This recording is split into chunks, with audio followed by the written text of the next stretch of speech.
So this is one of these deals where I want everybody to help me out here when I ask. And what I was going to talk about was urethane, polyurethanes versus varnish. And these boats, the wood boats, have used varnish since the days of Egypt. Well, Egypt still exists, but you know what I'm saying. A long way back. So varnish used to be. In fact, Larry talked about varnish 4 or 5 years ago. And you know, they used to start out and it saps out of the woods, and they put it with oils. And I'm not a chemist, so I can't really get very far there. But anyway, they're more natural type products versus a polyurethane that is what I call it. And we're talking about 2-part polyurethane. Is a whole different science. It's not oil-based at all. Okay, it's more what I would call in the epoxy family, where it takes 2 parts. You got a resin and you got a hardener. Well, the 2-part polyurethanes won't ever get hard if you put it on your boat unless you have the correct ratio of what I call a hardener or a catalyst to make it happen. I called up Steve Smith, and you would know I lost his little card that I was going to bring. And some of you that have bought from Smith and Company, they make the CPES clear penetrating epoxy sealer. We've talked about it in years past, and they advertise in the most of the magazines, so I can't give you his number like a fool here. I lost it. But anyway, I called him because he's really a chemist. That's what he does for a living. And he makes products for all types of industries, from sealing concrete to fixing rotten boats and so forth. So I talked to him a little bit about what his take was on urethane or varnish. So I'm redoing a boat, so what do I use? And he kind of thought for a second. He said, well, it depends what kind of shape the boat is in. And I said, well, give me an example. And he said, well, okay, let's say we've got an old boat. Looks pretty darn good, but it's been out in the weather, and the varnish is getting a little dull. It needs to be shined up a little bit. Clay just recently redid a Super Sport for a fella, and put a new bottom on it, and he thought, well, it's the top. I mean, looked at the varnish. Clay, this is where I'm going to have you talk about it. Why don't you tell us what went through your head in your conversation with the guy on why you decided to put new varnish on the deck? You know, it was dull, and what you did to bring it back. Well, I usually use epiphanes, and a lot of varnish is tongue oil. So when you smell new varnish, you smell that odor. What you're smelling is the solvents, the oils in the varnish. You get a new plastic Tupperware trash can, you smell that odor, new car smell, whatever. It's all the solvents are leaving it. So if you varnish a boat, you've got the solvent in there with it. So when you get it on, then immediately the solvents are evaporating out of it. So the finish will get harder and harder. You'll notice you can put your fingernail in it, you know, maybe the next day or even a week later. But as the varnish gets old, more like 6 months or whatever, it's pretty hard to surface, and that's performing the way it's supposed to. But you'll notice right after you finish the boat, it's high gloss. It almost looks wet. But a year later, you look down in it, and you can almost see a little bit of grain. You know, what's happened is the varnish has shrunk down a little bit, and that's okay. It's still performing its duty. But the more it does that, the more maybe the lifespan of your varnish, so to speak, is going through that life cycle. So while it's still a good finish, it's possible that it's in need of some refresher coats. Certainly new wood, you'll see the results of your 10 or 14 coats of varnish, really fantastic, but then you'll see, like even a year later, that it just looks thin. It doesn't have that deep look anymore. So it's probably the solvents are leaving. It's time to recoat. Once you recoat that finish, that 1 year, 2 year, 3 year old finish with a couple more coats, you'll notice it'll go probably 10 or 12 years. I mean, it really does last. Of course, depending on how we use them, I'm talking about boats that are maybe taken to shows and played with occasionally, and don't see a lot of sunlight. Certainly if you live in a place where your boat's out all summer, you're going to cut into the life of the varnish. And then if you're in Florida and it's summer all year, then you're going to cut further into it. But the way we kind of use our plastics nowadays, it'll last a long time. The boat he's talking about is a little Capri. I varnished it in '01. It hasn't been in the sun a lot, but you know it's been through Oklahoma heats, and the guy in Texas owned it. So you know it's still great performance. It's not flaking from the edges. There's no problems with it, other than it's just dull. So a couple of coats on top of that, and man, it just brought it alive, and it'll be good for a long time. And it's just remove the hardware or tape it if you feel like it. But you know, it's better if you remove all the hardware and tape over those holes and try to do a pretty good job. But it's basically just a clean and a scuff sand. Nothing that you're trying to work on the varnish or flatten or do anything. You just want to scuff it real well and then put a couple of coats. 320. Yeah. We always use 220 to cut into it, 240, something like that, to do our work as far as cutting into it, to level it up and all through your built coats. But once you get to finished coats, or if you're going to refresh it, 320 is about right. Don't go any finer. You want the varnish to have some teeth, to bite into it. You want it to hold on there. A lot of people think, oh, my coat will be smoother if I get it smoother. And maybe they're from an automotive background where they're doing a car, and 400 or something is your last sanding. It's a little too fine for this. You want it to bite into that and hold. And then you sanded this one all down with 320. This is a boat you'd built 10 years ago, and put it all together tight with your planks on with 5200. So this boat's glued together good. The planks aren't moving at all. So it's been 10 years, and this boat's nice and solid. And so you went back to the varnish. So we had this conversation on the phone the other night, and I thought people want to hear this. How did you clean that? How did you clean that and get it so there's no dust? Because I've been in your shop. It's not clean. No, I mean, that's not a put down, but it's no cleaner than this shop right here. Okay? All of my boats, the same place I do the woodwork and the grinding and the sanding and all that, that's the same place I varnish. So, I kind of tidy things up after I'm done with the woodwork. And certainly sweep and blow everything out and all that, but it's the same room. All that stuff is still in there. So, but most of the time, a lot of the dust is on the boat. It's hard to realize that it is, but first, it's probably more than just that. You clean the boat.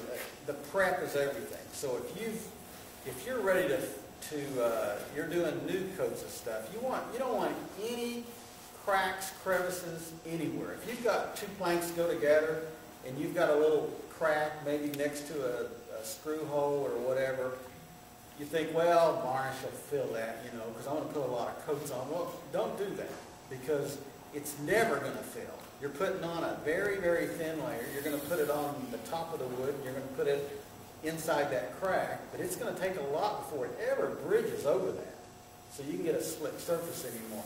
So you want to prep the boat at that point with all kinds of things at your disposal. There's some caulk products that you can put in there that will match. There's 5200 that you can put in there that will sort of match. I'm kind of talking outside the box here, but certainly wood filler. If it's a new boat and you're prior to staying, you want to go from one end of the boat. You'll have just tiny little specks of things all over the boat. Maybe if you look at a bung, it's got just a little hint of a ring around it, and you want to get a little wood putty in there. When you sand, you'll probably sand most of it off, but before you varnish anything or whatever, you want to get rid of all that. You want to tape over every hole anywhere on the boat. Even a fair lead, if you've got a little bitty screw holes, if you have to take a hole punch and make some little dots and put over those, your chrome's going to cover that. But you don't ever want to varnish where any kind of a hole or any dust is going to hide, because you can't clean it. When you go past it, you can't defeat the elements of positive, negative charges. I mean, that stuff's going to jump out. It's going to be on your brush. You're going to smear that dirt all the way down the side of that boat. You're going to think, where did that come from? It's coming out of the air. You know, it's coming from here. It's coming from the lights. You know, it's probably on the boat.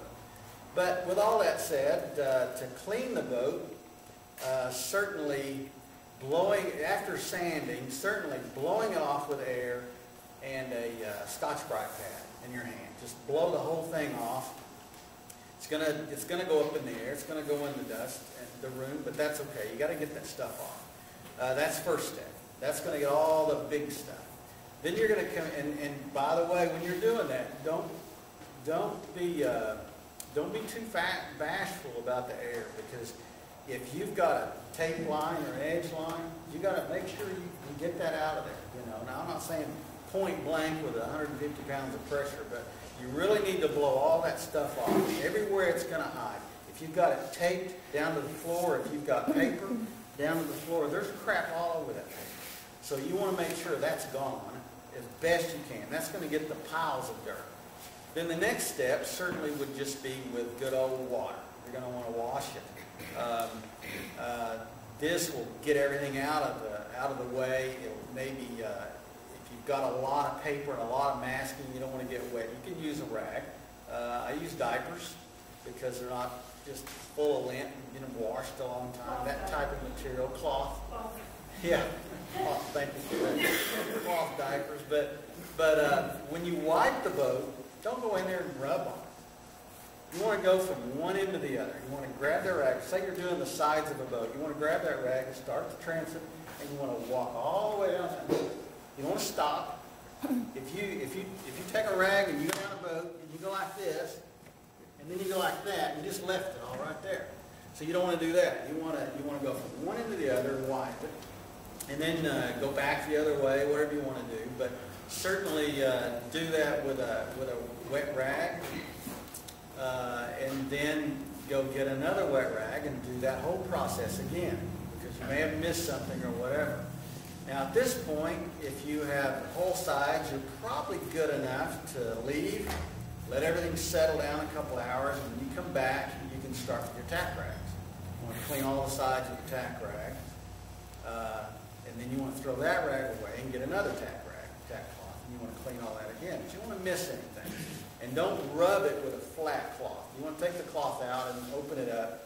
You want to do it like a nice fluffy towel. Fluff it up. Again, don't stop. You want to go from one end to the other. And if you got to do it 3 times, do it 3 times. But if it's decks, then that's a whole other problem, because you have all those caulk lines. Every caulk line, you've got to take the tack rag with your finger and run every caulk line with your finger, because there's dust all in that little crevice right there. And if you don't think so, take a light and a little toothbrush or something, and just brush that line. You'll see it puff up out of it. So anything that puffs up out of there, you're gonna drag it around. You're gonna get all over your deck. And you'd think it's so tiny that it wouldn't be a problem, but it is. So you gotta get it off. And if it takes a toothbrush to run every line, do it. All the edges of your tape, you know, if it's final coat, maybe prior to that, you should pull some of that tape off. Change your masking. Just because it's been there all this time, it's got buildup, it's sticky, and it's got stuff on. Maybe it's just fouled up, so you might want to change that tape line. You want to do everything you can do as far as cleanliness is good. Certainly, if you want to wet the floor down, that's good. I never do, because I don't stir it up much. But you know, you can watch the sunlight and come in a room, and you can wave your hand, you can see the dust in the room. So there's still stuff that's present. Most of that stuff is not going to be what's going to foul up your varnish. It's really the bigger particles. When you look at a boat with dirt in it, or a paint job with dirt in it, it's pretty big stuff. I mean, it came from somewhere. It's not really flying around the room. So most of that stuff is coming from there. It could come from your brush, so make sure your brush is clean there. But as far as that goes, cleanliness is everything. Put the varnish on. If it's decks, another useful tip is put plenty on. You know, if you're going to recoat like that, don't skimp on it. You know, and I'm not saying murder it with varnish, but kind of hard to describe because I varnish a lot, but I'll put just a little bit more fluid on the boat than I normally would because it's final coat. Because you want to get, you can, if you're trying to worry about dust, you can kind of sink some of it. It's in the finish, but it doesn't hurt anything. For your finish coats, are you doing a roll and tip or just brush? I roll and tip everything. And when you run The reason you do, a lot of guys say, well, the roller leaves stipple and it can be dirty and all that, but there's two things you need to do. First, your job is to get an even coat of fluid on the boat. Whatever it takes to get that, that's what you want. You don't want to use if you dip out of a brush, that's great, but the only way to do it with a brush would be to apply it, plow through it vertically real fast, and then tip it off the other way real fast. And you can get by with that, but I think it's overbrushing. That's just too much. What kind of roller do you use? I use a little 6-inch deal, 4-inch I think it is. I have to measure it, but it's the foam. It's the one that's about 1.25 inches diameter. You squeeze the whole thing. It's not a foam on top of cardboard. It's got its own bearings in it, so it just slips over a stem. And I use that roller, and in fact I use it over and over again. I probably use 2 of them a year because I'll clean them. I put them and I leave them in fluid. But you're buying good ones. You're buying good ones when you buy them. Don't buy cheap ones. No, they're not really that high dollar or anything. Get them at the paint store. They're probably a couple bucks a piece or something. They're nothing high dollar, but I keep them. We've found there's different kinds of sponge. Could be, yeah. Some of it has a tendency to come apart. They're white. That's yeah. Even sells. Yeah, there you go. Yeah, that's exactly what it is. Yeah. I'm kind of a bottom feeder, and I'm kind of a cheap guy, so I don't know. I just don't throw the thing away. I'll put it in fluid and squeeze it out and all that, and clean it up and leave it in a little fluid thing and use it again. But certainly, maybe a final coat, I'll throw it away. But I don't know. I probably spend more on the cleaner and the time to clean it than the thing is worth, but I still clean it all. Sometimes I like to use something I know is clean from all my fluid and all my varnishing as to taking it out of the package where it could have stuff in it. A lot of guys tip off with foam brushes. I've never seen anything more dirty than a foam brush when you take it out of the package. There's junk on it. It's porous. So and whole stuff. So I don't use that. I use a Badger brush, and I use I dip it and keep it in fluid, so it works pretty good. But I think your job is to get the varnish on evenly, and then the second thing is tip it off. But just tip it one time and leave it alone. Don't mess with it. If you pour motor oil on this table, it doesn't need any help glassing out.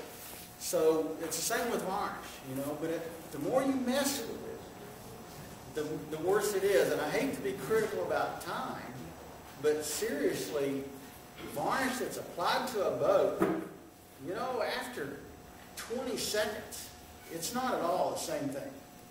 It's already doing its deal. So the more you jack with it, the worse it's going to be. Yeah? You said, what you say you brush, put on the tip of the brush, I don't put anything on the tip of the brush to tip off with. so it's a dry brush. Just a dry brush. You start with the dry brush. I say it's dry. I take it out of the thinner that I've stored it in. If it's going to be a long time, you could put it in diesel or something, but something a little different. But usually thinner's okay. If you're going to leave it a while, you probably want to clean it in. If you've ever seen a varnish brush, you think it's clean, you put it in some clean fluid, you go back to it a month later, and it's turned into this mop. So, so you didn't have it as clean as you thought. I thought if you put it in the thinner, it doesn't get air to it, it's just going to be in solution, and that would work, and it just turned into a gelatinous, nasty blob. So there's still stuff in it. So if you're going to leave the brush a while, occasionally I'll go take the lid off and look at it. If the thinner's cloudy or whatever, I'll dump it, clean it again twice, and put it back in. It'll go another month or two. You're talking about the rollers in the hand, when he's handing out the back here. This is a pretty good source for supplies. This Classic Boat Connection, they really cater to the boat guys. And right in here, they talk about that foam roller, and they've also sell the Epiphanes, the Epiphans, whatever you call it, the Varnish. I'll leave these here. You guys are welcome to come get one. This is from Epiphanes. It's a little CD. Pretty interesting, so you might want to take one of those home. Yeah. Why do you roll instead of spray? With like a low pressure, high volume? You know, I can't really answer that, except you would, to spray, you'd have to have more solvent. And I don't think that's a good thing as far as your finish and your shine. Really, right out of the can is the best thing. Epiphanes make, even a quart can, if you put on a coat of varnish and you use half of it, 2 days later, that fluid in that can it's not quite the same either. So, you know, if it's final coat, always open a new can. There's just something different about a brand new can. Yeah, you're talking about buying those little cans, so you open a new one a lot more often. Yeah.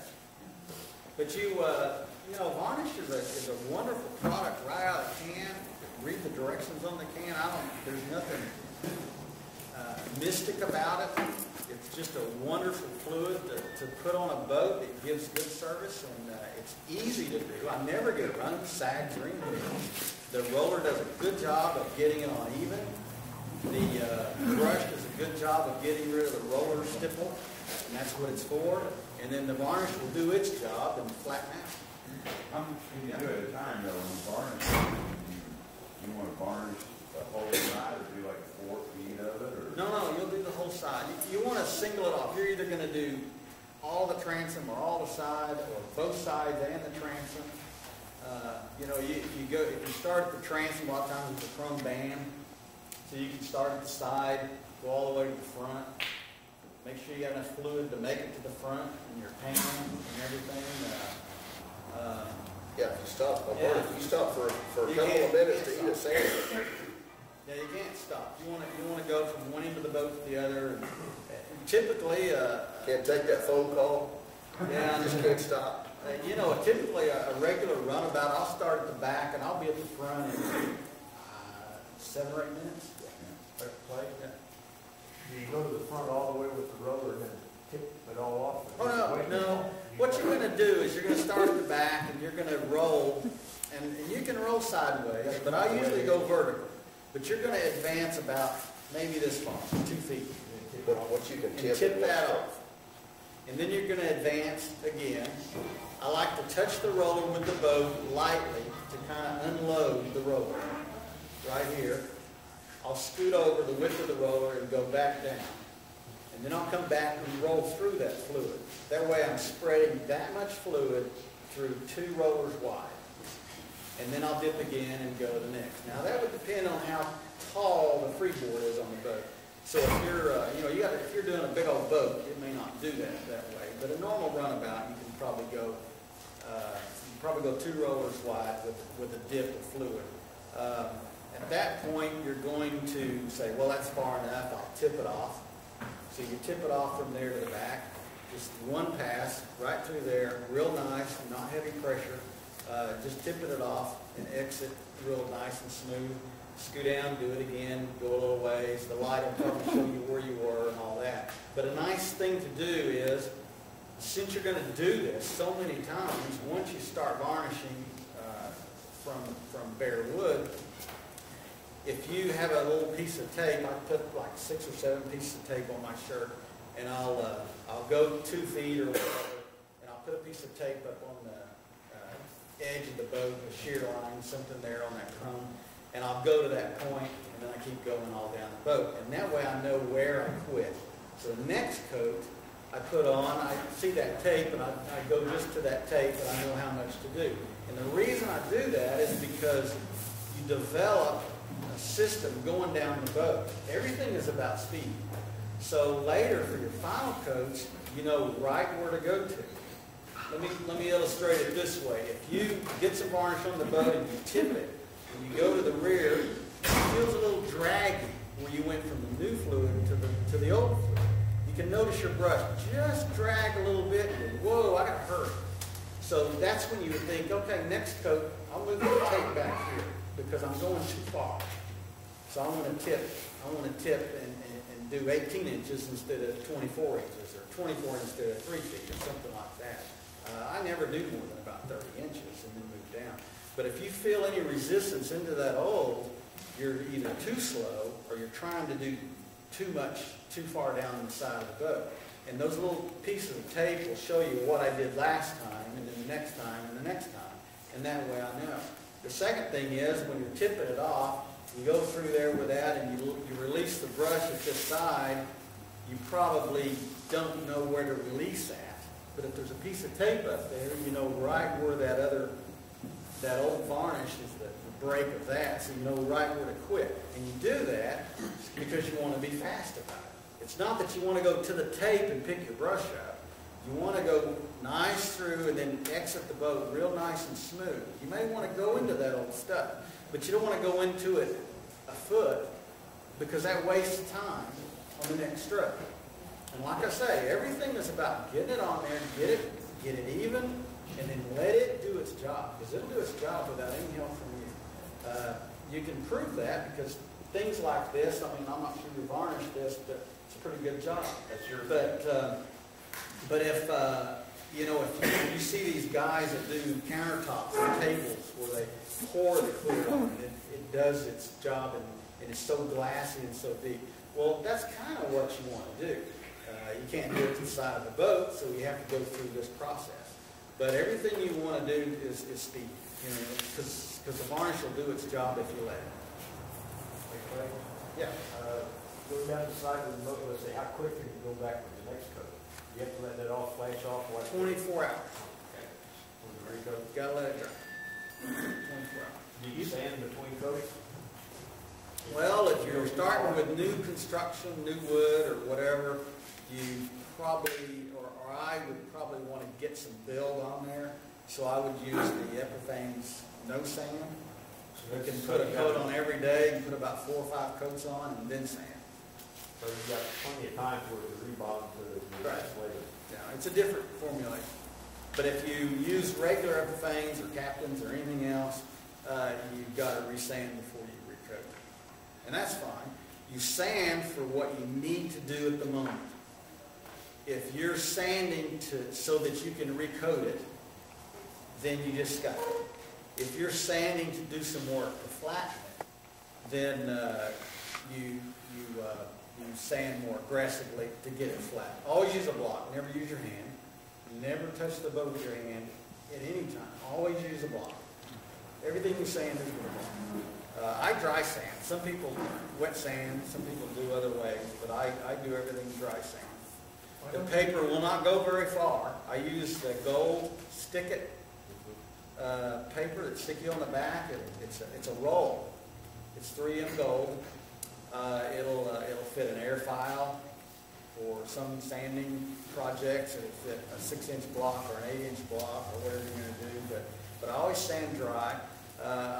Sandpaper at 320 will only on fresh varnish or a day old or 2 days old, it'll only do a couple of square feet. You need some more. If when you sand it, if it's coming off in little worms and things like that, you're too soon. Wait another day. You want it to come off as a powder.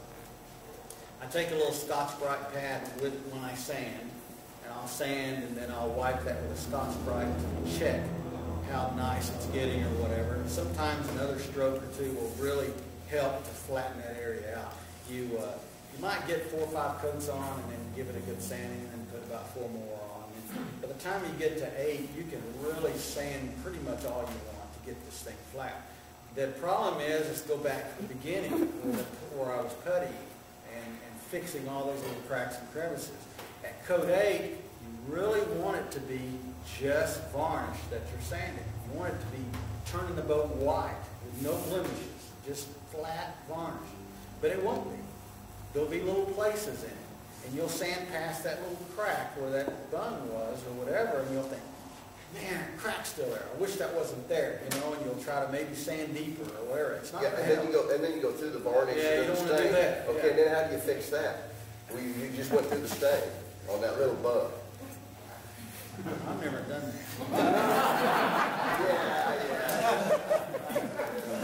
No, I don't think you can fix that. I've never done it. Now, if you try to wipe stain over it again, it's not gonna get out of the pores. I suppose if you didn't have a high bung and you cut through it, at that point, either start over or live with it, or just get some stain and try to color it. Even if you're coloring the varnish, you can probably get some color on it and go past it. But you don't want to cut through. When you're rolling, do you roll two directions or just one? Just one direction. Just up and down? That roller's got round ends on it. It doesn't necessarily leave a line or anything. If you see a line in the fluid, you've probably got too much or you haven't rolled it out. There again, you want to even it out. You shouldn't be pressing that hard on it. No, you don't. No, you don't. And what about shelf life of unopened cans? Oh, I've kept them a year or two. I don't think that's a problem. What But about, once you open it, it's done. It's on its way, clock's Yeah. ticking. When you tip, you work left to right, and you go up and down the row, when you tip it back into. Yeah, I don't know. I always start and I always move to the left Yeah. and I always brush. Left to right. I feel crazy. I start on the other boat and move the other way. I don't know if I can handle that.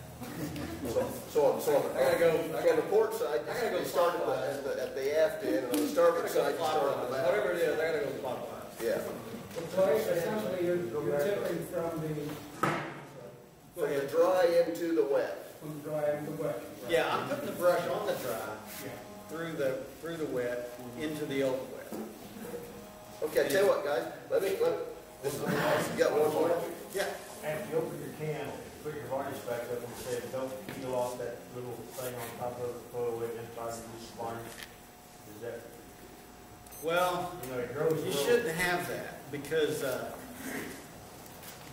well, let me put it this way. There are a few tricks. Number one, when you open a can of varnish, it's nice if you can use it all and so that, you know, if it's build coats, it's not going to matter anyway. It really doesn't matter what you get on this boat during your build coats. Don't worry if it's coat 3 or 4. Don't worry about this boat a lot. I mean, get your varnish on there and put it on the boat and go watch TV. Because if you kill yourself, that's not when to do it. You want to do that on your final coats. If there's something on it, it's going to get varnished over or sanded off. It's just not a big problem. But as far as the varnish goes, always open a new can for final coat or 2 or whichever you think is the final coat. But if you're not going to use it all, I always put an ice pick hole in the rim so that ring will drain back into the can. And I'll set the can on a pencil and set the lid back on it just lightly. And that way it's going to drip back through that hole. The pencil's going to tilt the can just a little bit. It's going to run back in the hole. It's not going to be a big ring around the top. Don't leave it uncovered. Put the lid back on when you go to varnish or whatever. And then if you're done and you got a half a can left, what I normally do is I'll take that can and I'll take if I'm cleaning my brush or whatever, I'll take a little bit of thinner that's off the brush and I'll dribble it on the top. It won't mix. It's going to lay on top of varnish. So unless you shake the can or stir it, that's not going to mix in there. So it'll put just a 1/16th film of thinner on top of the varnish. Don't shake the can, set it on the shelf. That way, you're not exposing the varnish to the air that's in the can. Or that skin won't grow. So it won't grow that skin. Yeah. If it grows skin, you need to use that for your first coats or pitching. Because you can't get rid of that. Some of the hardware coming down there. Well, I don't know if it's ruined. I think it's just setting up on top through the air. That's what it does. It cross-links. I mean, that's what it does on the boat. That's what makes it dry. So if it does that in the can, I don't think it hurt the varnish any. If you want to cut that skin out of there and use the varnish, I think you're going to find that it's going to be too thick to use. You're going to add that some thinner. And I don't think you'd want to use it on any coat that's important. Use that varnish for sealer or something. You know? You can also fill the can up with like marbles and bring the volume up by just. Never putting thought the about marbles doing that. in. Yeah. a good idea. We buy some, As long as they're clean. Huh? any wine drinkers in here, you can get that, you shoot that nitrogen stuff in your wine bottle before you recork it. You can buy Makes blocks. it keep It's from called, moving. you can buy, for this, it's called Bloxygen. Bloxogyen or something And like you that. squirt it in there, it Little displaces tube. the air out of there, you put your lid on it, then it can't dry. Argon gas, and it goes No down air. heavier than the One oxygen. time I ordered a case of Everthings and it was really cheap and I thought, wow, this is cool, half price. Well, they make some little short cans. And I thought, oh man, but you know, that's great because that's about what you need to use for our little runabouts.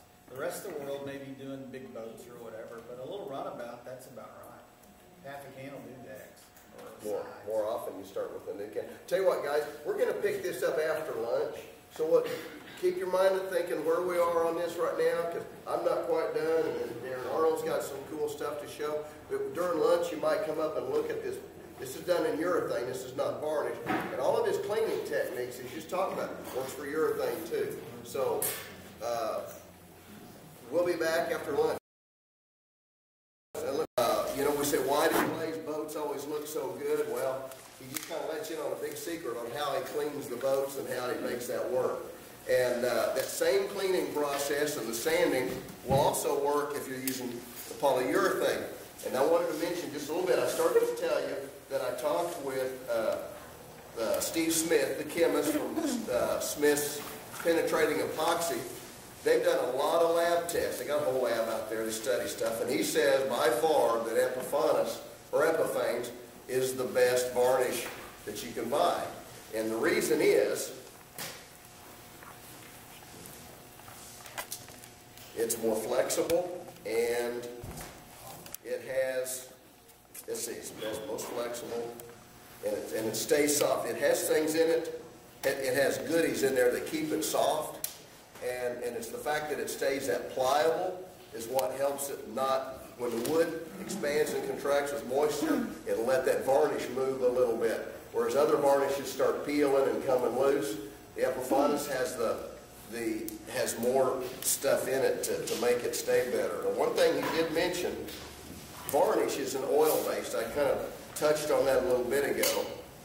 And the polyurethane, see up here on the wall, I didn't even get it down. It's called All Grip in those red gallon cans.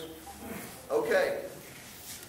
I'm afraid somebody's going to ask me, what's the difference between All Grip for clear polyurethane for wood boats versus the clear polyurethane that's on your car? Virtually all cars today have a clear polyurethane finish on them. And you know, cars sit out in the sun for a long time and they bake, and 10 years later, paint still looks pretty good.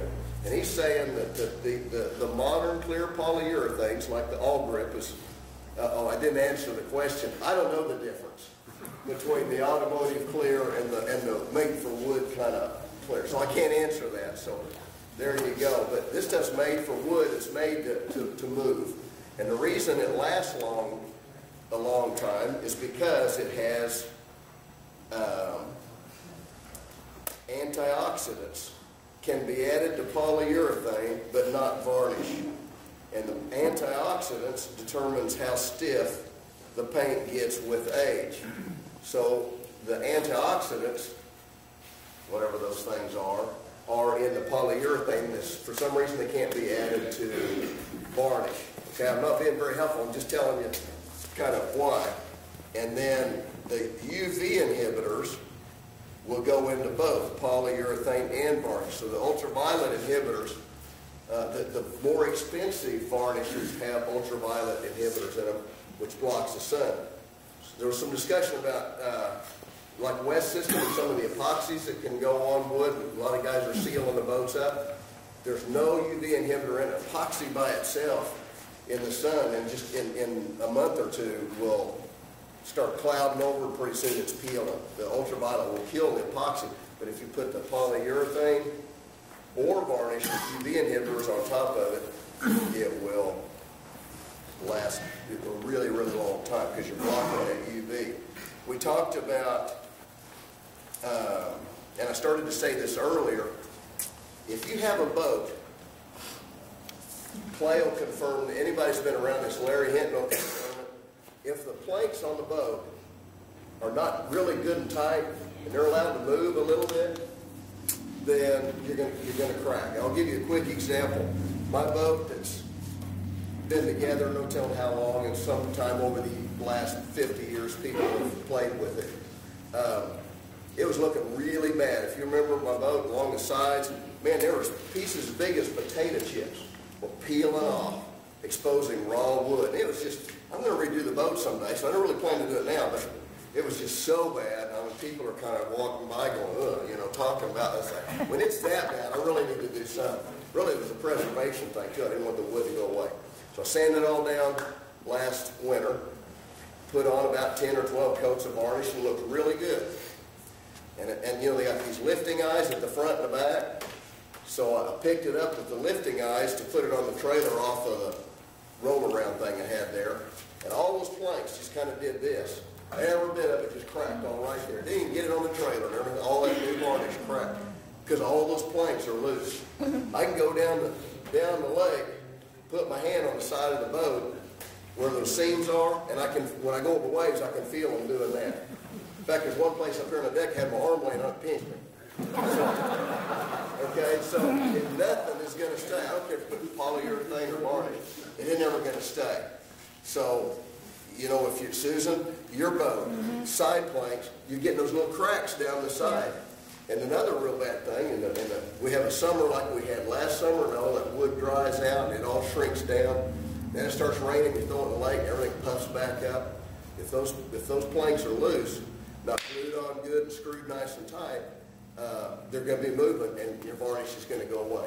Last year at the boat show, we were kind of looking at boats and judging everything. Well, you know, it had just been over 100 for 6 or 8 weeks, and so we just said, look, we're not even going to look at cracks in the sides of boats, because unless you just did it yesterday, it's going to have cracks in it. Unless the boats that are really nice and tight, put 5200 in there, glued the planks onto the battens, and screwed up nice and tight where they're not moving, guess what? Those stay. The boat he was talking about he did 10 years ago, no cracks in the joints, because it's all put together nice and tight, and it's staying that way.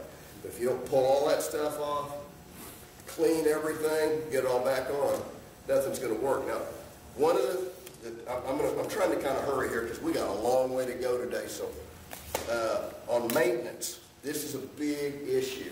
You have a wood boat that has varnish on it. Clay already talked to you. You're going to take 220, you're going to sand it, you're going to really good and clean. You're going to put another coat of varnish on it. It's going to look wet. It's going to look brand new. Polyurethane, whole different animal. It's very difficult. You have to sand absolutely every square inch of it.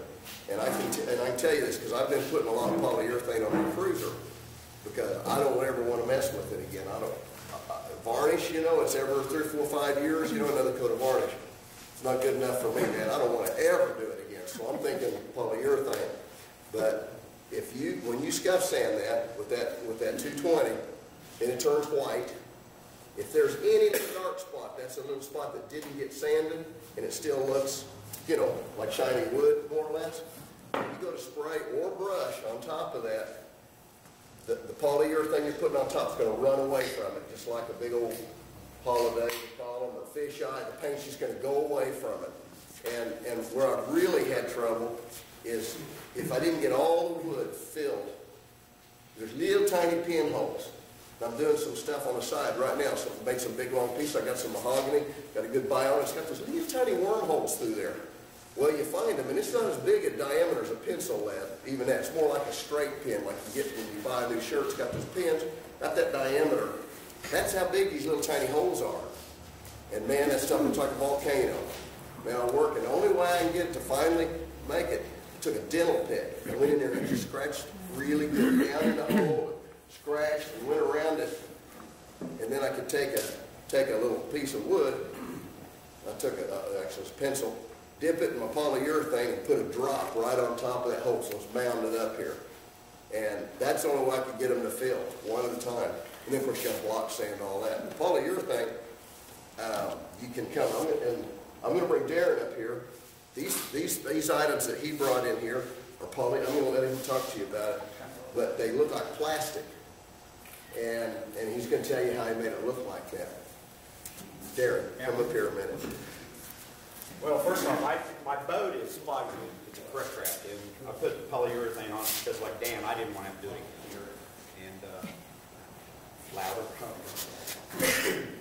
I put polyurethane on my boat. It's a plywood boat. I just didn't want to have to do it again. And I really went back and forth. I talked to people at Varnish. I talked to people at urethane. I talked to the guy that sells both Varnish and urethane, and he kind of swayed me to the urethane. So. But like Dan said, there's problems, man, especially on plywood, because we sanded that boat so smooth with long boards, 80 grit, and got everything smooth, and then did the sides and shot it.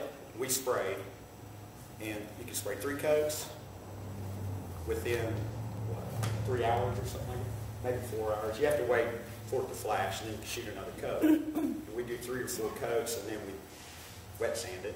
You do 3 in a day? Yeah, 3 in a day. Yeah. 4 once, just because we had a long day. So When you say 3 coats, does that mean you start to go around the boat? go all the way around the boat. Now you can spray or brush it. And by the time you you, spray it. yeah, we were spraying. You can use, if they make, and I use the All Grip, All Craft.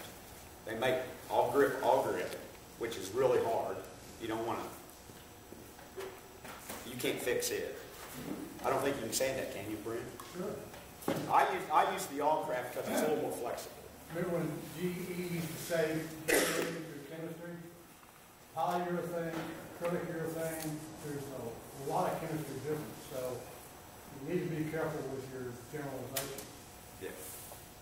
Yeah, there is. Because like this right here, this is Wax polyurethane. Now I wouldn't put that on a boat because it's not, it doesn't have any UV. Yeah, Steve Smith talked to me about this. It's all pearl, polyurethanes are not created They here. are not created. We're really on a boat, we're talking about the 2-part variety, not Lowe's or Home Depot. Yeah, Midwest. this is low stuff Yeah, right not here. the stuff you put But on this the wasn't going to front be door. out in the sun. You know, this is My just. offer just went in half.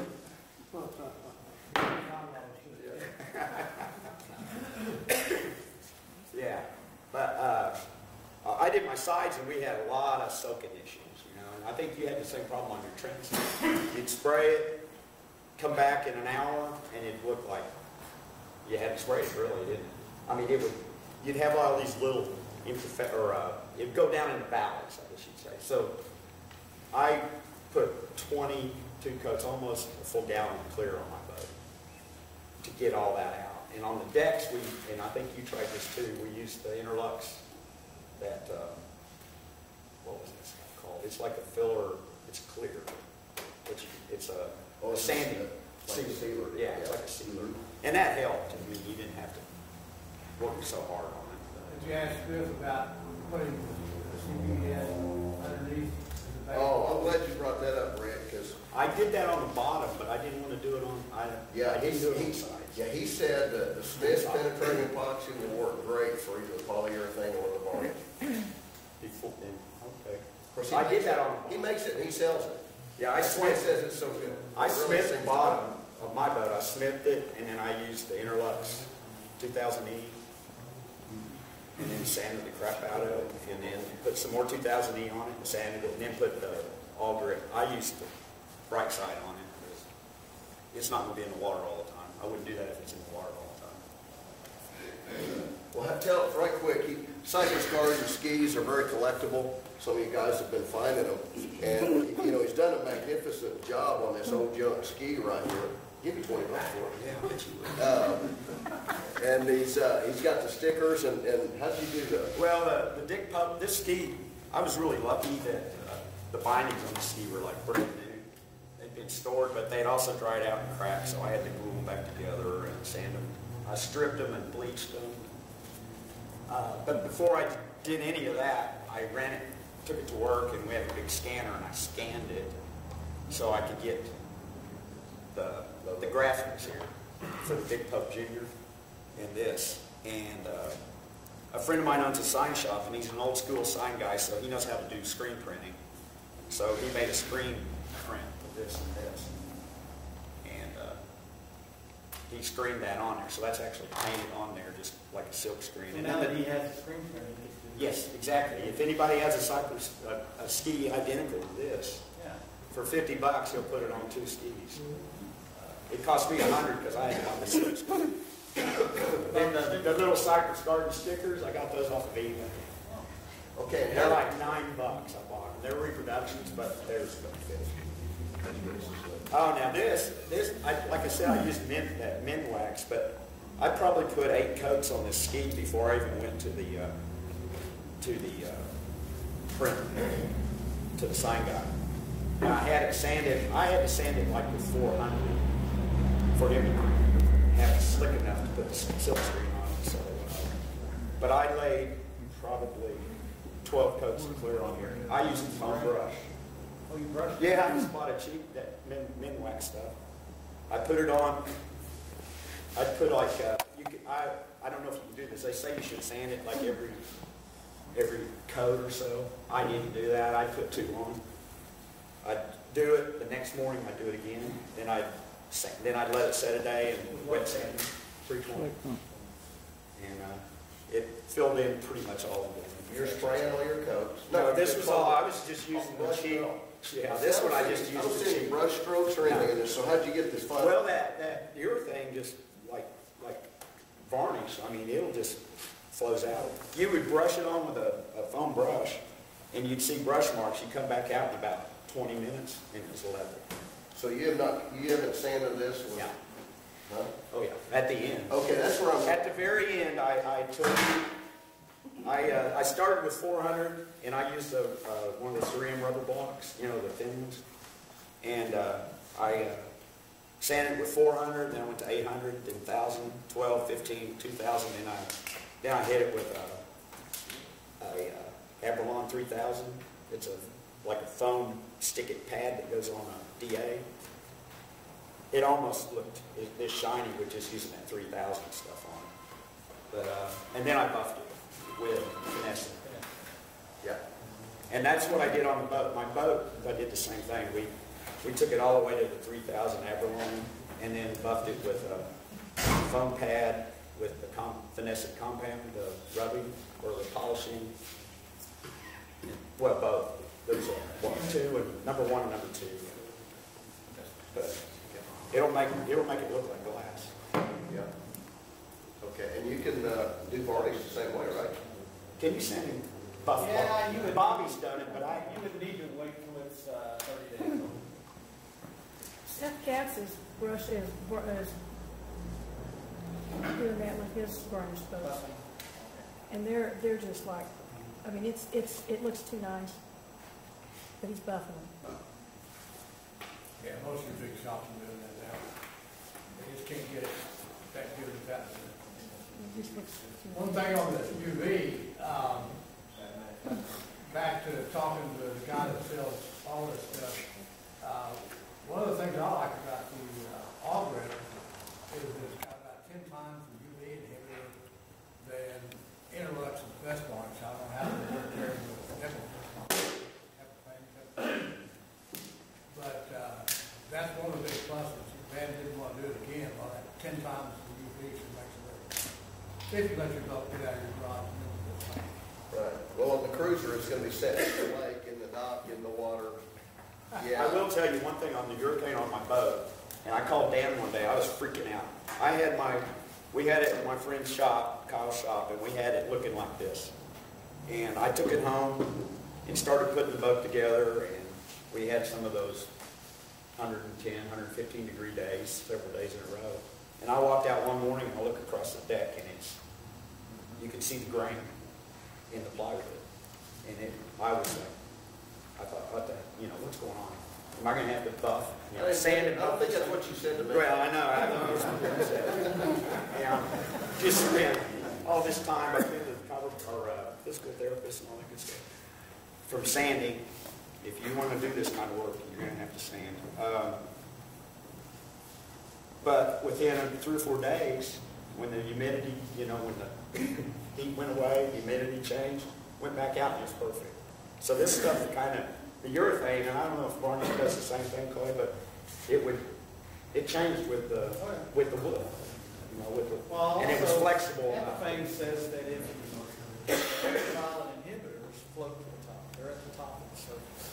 And that's where they do their best work. And everything says if you sand it back, you get rid of a big percent of it. So, cats can make this pretty gross. Oh, yeah. Yeah, on Varnish, It's not going to live as long. I don't think it's the same with urethane. I don't think it is. I don't think it's killing the UV when you. Activate. Well, especially if you do a few layers and it floated to the top, and then you put more on top of it, when you sand, those are still there, but the surface, I can't tell you about it. And maybe with time now, I don't notice any of that happening, and it might have just been the curing. And, How many coats is that? 8? yeah, probably. Yeah. Okay, well, I'll tell you what, guys, I hate to keep pushing this deal. The 2 things, he said that if you put a trailer cover on your boat, you sit there going down the road shaking on Varnish, it'll kind of dull it, and the urethane is a harder surface, and it will help protect that. Larry's got a trailer cover, and you got urethane on your boat. Do you see it wearing through into the wood at all? It can, but it's, if you can buff, so you can gut the urethane back. Polish it back. But you don't want to keep urethane covered up where it's going to hold moisture either, because it'll start clouding. Oh, will it? Really? That's what I read. Okay. So, if it's in a wet, damp climate, like I've got a pretty good cover on mine in the garage, and it breathes really well, but I think they definitely tell you don't put that. Don't shrink wrap. Do a shrink wrap. Do not, yeah. They'll never do that to a wood boat anyway. No. But even if it's a fiberglass, because you can put this on a fiberglass boat too, it's your thing. Oh, yeah. Yeah. So you wouldn't want to shrink wrap it on. He was telling me, I said, can you put urethane over varnish or varnish over urethane? And he said he didn't recommend it. But off the record, he says, I have a bunch of customers that have put polyurethane over varnish, and they say it's worked. And I was talking about that last night. That's what he did, and seems to be staying. So you can, but the varnish. But the thing it is the polyurethane and the varnish are 2 completely separate animals. And so when you put one on top of the other, they're not gonna join up chemically. They're just hanging on by the skin of their teeth. Okay, I want to be done with that. I thought this was so fantastic. It kind of fit into our deal, and he went to the trouble to make this so nice. Yeah. Talking about putting one thing over another, you do want to discuss sanding good and give it some grip, some mechanical grip. So you got a mechanical bond. Right, mechanical bond, all over not compatible, but with a mechanical bond, yes, it will stay. There you are. The other rule, the chemist was created on it, says you can put 1 on 2, but you can't put 2 on 1. 2 part eats up 1 part under. 1 part on top of 2 part will not impact the chemistry of the 1 part, whether it's caulk or. Well, that's what he was You saying. use 5200 caulk on a boat, and you put it, you try to put 2 part paint over it, it eats up the caulk. You got to seal that 5200, you use a 2 part paint. Right. Where you're going over wood and treating and water quality. 4,000, 4,200. Okay. Well, I'm going to close off on that one because we've got a long way to go.